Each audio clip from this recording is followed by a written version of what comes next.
Our exclusive Washington Bureau reporter Alex Cameron is always busy in our nation's capital. Yeah, he's following the president's nomination of the Supreme Court Justice, the State of the Union speech from this week, and of course, top of mind is Russia's invasion of Ukraine.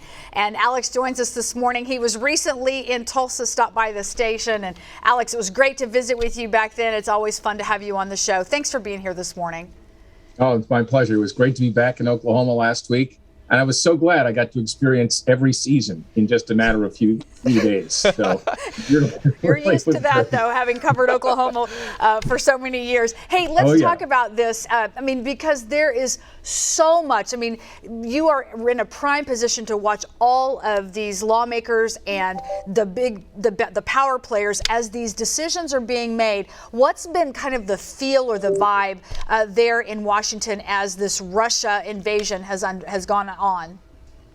Well, the big thing this week, of course, was the State of the Union address. And I think, at least from the perspective of our members, they were waiting to see what he would say with regard to Russia's invasion of Ukraine. And for the most part, I think the members were, satisfied. Senator Lankford told me yesterday he was pleased that President Biden started the speech talking about Ukraine. I heard the same thing from Congressman Lucas. And even from, Markwayne Mullin as well, that was expected. And he did spend a significant amount of time.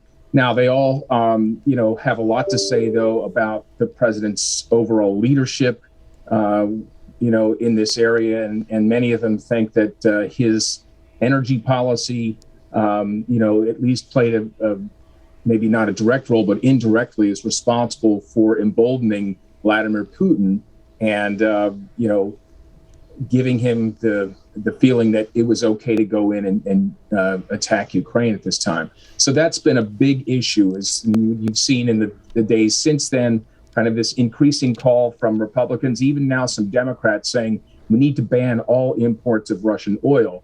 And, I've been trying to do a little research on this, and you probably know, but we've been importing Russian oil for years, and it's really still a very small percentage of our overall imports. It's up to about 3%, up from, I think, a couple of years ago, it was 1%. But that gradual uptick apparently started under the Trump administration when we put sanctions on Venezuela.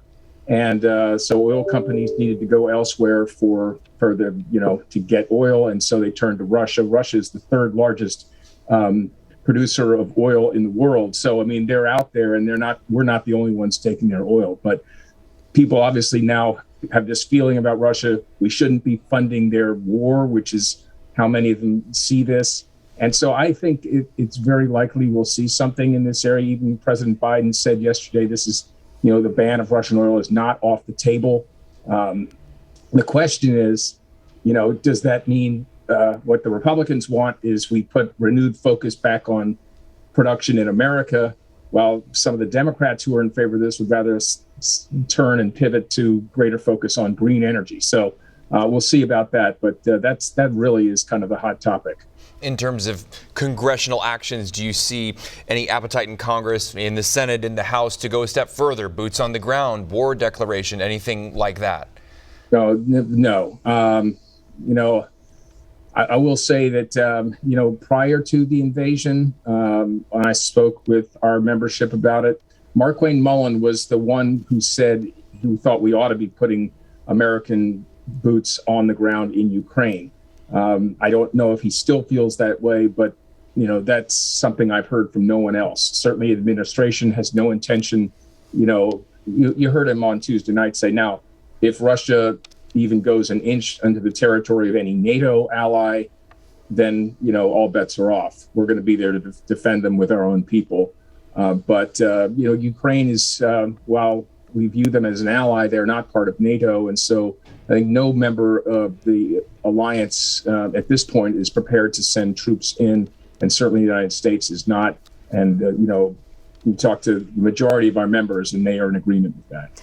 Alex, we've got less than 30 seconds, but I did want to just ask very quickly. I know the announcement from Senator Inhofe about his retiring here soon. How has that been received on Capitol Hill?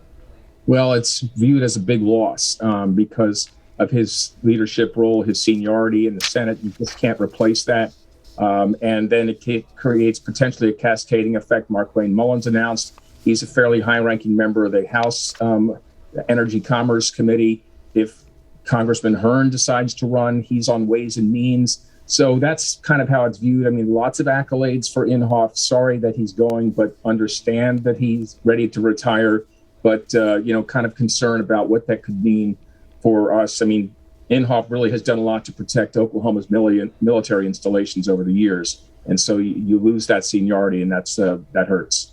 Of course, Ketanji Brown Jackson is up for a nomination for Supreme Court March 21st. But, we are out of time. We have so much to get to, Alex, and we'd love to talk to you again. Let's do it again. Again, a Supreme Court Justice nomination hearing. Didn't even get to it. That is happening in about 2 weeks. Thanks so much, Alex. My pleasure.